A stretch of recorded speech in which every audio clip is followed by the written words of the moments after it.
querían calzados romanos, agujas romanas, querían todas las cosas que podían obtener en el mundo romano. Así que el comercio tiende a seguir tras ellos, así como los bares y las mujeres, y terminan cambiando fundamentalmente las regiones donde se asientan. En solo 5 años, la vasta barrera de Adriano a través de Bretaña estaba terminada. El emperador había resguardado la frontera noroeste de Roma, mejoró la disciplina entre sus filas y creó una inequívoca imagen del vasto alcance del poder romano. En el año 126 después de Cristo, Adriano regresó a Roma. Allá comisionaría una de las maravillas de ingeniería más célebres de Roma y eliminaría a su más célebre ingeniero.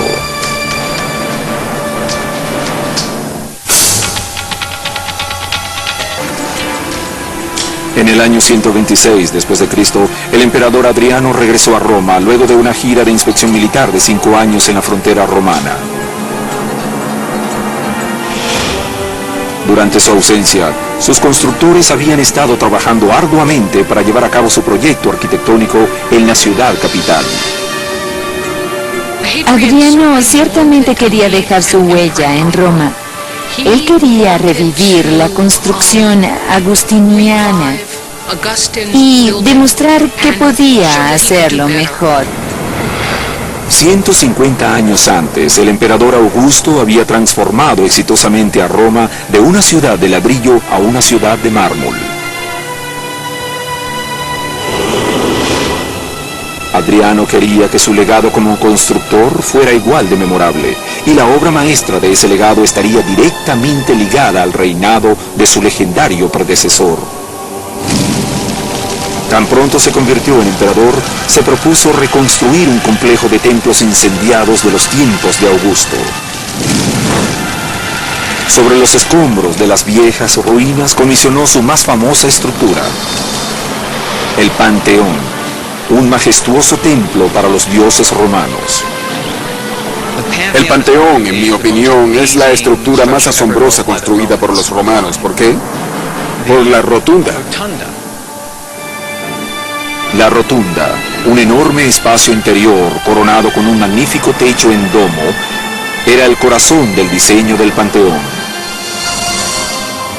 En el centro, el domo de concreto se eleva a casi 46 metros. Se extiende exactamente la misma longitud a su alrededor, sin soporte alguno de columnas o estribos. 46 metros es una longitud considerable para un vano.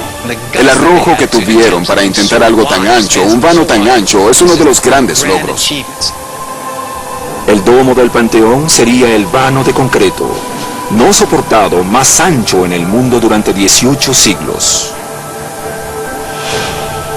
Antes de vaciar el concreto del techo del domo, los ingenieros de Adriano tenían que resolver cómo distribuir el peso fuera de su centro.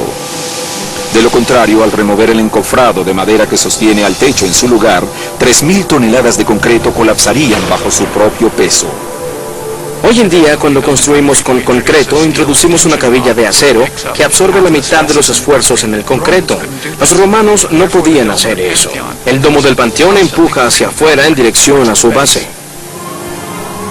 Los ingenieros del Panteón desarrollaron varias soluciones radicales para asegurarse que el techo y la reputación del emperador no se vinieran abajo estrepitosamente. Primero construyeron una base de paredes macizas de 6 metros de espesor para que sirviera de fundación para el techo. Usaron las paredes verticales de cada lado para ayudar a soportar el peso del domo en su empuje hacia afuera. Usaron las paredes para apuntalar el domo en sí. Luego, a medida que el techo se elevaba hacia su ápice, mezclaban materiales más livianos con el cemento y progresivamente vaciaban capas más delgadas de cemento. El concreto romano, como el de hoy en día, llevaba agregados, generalmente piedra, para reforzar el concreto. Para el domo del Panteón, los romanos usaron una técnica común en ese tiempo: insertar ánforas huecas o vasijas en el concreto para desplazar parte del concreto y aligerar la carga. Para hacer el techo aún más liviano, los constructores moldearon paneles suspendidos en el techo llamados artesones para dos ingeniosos propósitos. Los artesones obviamente tenían un propósito estético. Es decir, le dan un toque decorativo a la superficie del domo, pero al mismo tiempo sirven para reducir la cantidad de concreto necesario para el domo en sí. Un elemento final de alteración de peso se convirtió en la característica más distintiva del Panteón: el oculus, un agujero de 9 metros de ancho en el centro del techo. El oculus elimina los esfuerzos del concreto pesado en el punto más débil del domo e ilumina el interior como el sol a la tierra. Imaginémonos a la gente de esa época adentro, sin haber estado nunca antes en un espacio interior similar, porque jamás había existido un espacio interior parecido, sintiendo el aspecto religioso del interior en sí, un edificio que fue dedicado a todos los dioses. Los ingenieros del Panteón buscaban la perfección y casi la logran. Pero hay un misterioso detalle en el diseño que aún desconcierta al mundo moderno. Al pórtico de frente del Panteón, la entrada de columnata hacia el interior le faltan unos 3 metros. No se conecta con la rotunda donde debiera. ¿Por qué no usaron columnas de 15 metros en lugar de 12 metros? No podríamos más que especular en este momento. ¿Se hundieron en el Mediterráneo? ¿No pudieron adquirir los romanos los bloques necesarios para construir ese tipo de columna a tiempo para que Adriano inaugurara el edificio?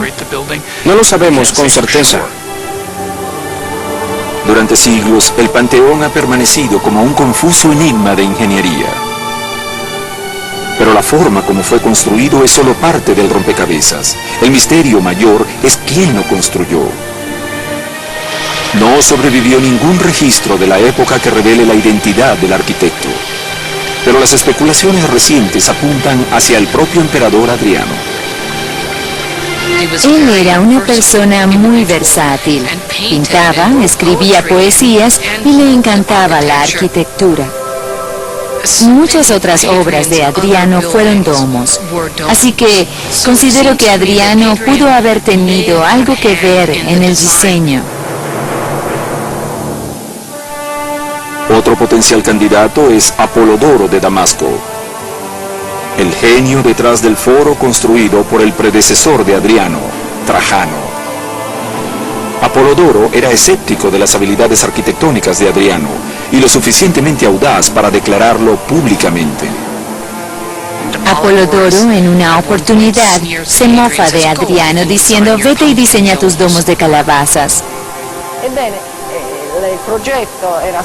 Pues el proyecto fue dado a Apolodoro, pero él no quería ejecutar algunos de los cambios sugeridos por Adriano. Así que probablemente por esta razón Adriano hizo que lo mataran, es decir, lo obligó a matarse a sí mismo. En el año 138 después de Cristo, 8 años después de ordenar la muerte del más grandioso arquitecto de Roma, Adriano murió de causas naturales a la edad de 62 años. Sus 2 décadas en el poder habían sido uno de los periodos de construcción más prolíficos de la historia romana. Para el momento de su muerte, muelles, templos, puentes y basílicas en cada rincón del imperio llevaban su nombre. Pasaría casi un siglo para que otro emperador comisionara uno de los logros de ingeniería más grandiosos de Roma y enrumbara al imperio a su autodestrucción.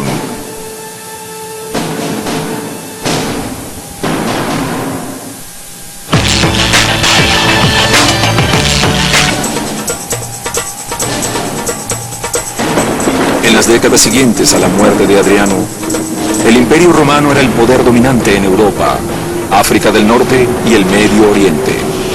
Sus emperadores ejercían el control total.